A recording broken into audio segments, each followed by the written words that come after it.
affaire yi métti na wallaahi il faut que dama war a tekki du mën a mer sama frère gaañu na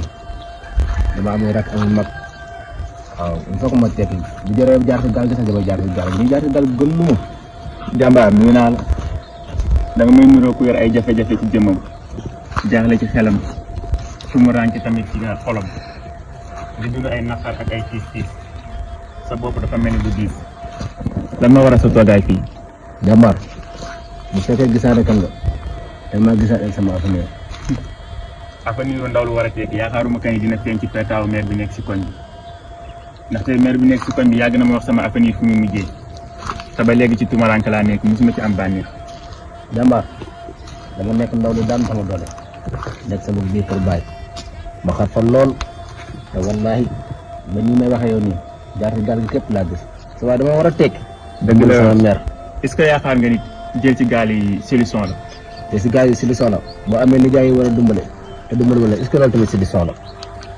xam naa ni daan bu fekkee jël nga sa àdduna nga yaakaar ko ci sa ay mbokk wala nga yaakaar ko ci ku lay dimbali foogu ma ni sa àdduna dina jar àdduna gan la guy gane gan te doomu aadama tamit gan la guy gane gan xam nga lan moo la fi may dara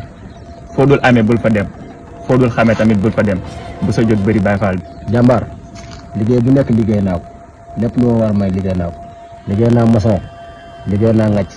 jàmbaar mu ne bar naa ba sonn mais dama jàpp ne es bi nii dugg si gaal gi rek moo war a doon sama solution parce que dama war a teg yaakaar naa ko ni ñu dàq liggéey fii ci Sénégal ñoo gën a pauvre ci Sénégal bu fekkoon ni Sénégal liggéey moo fi may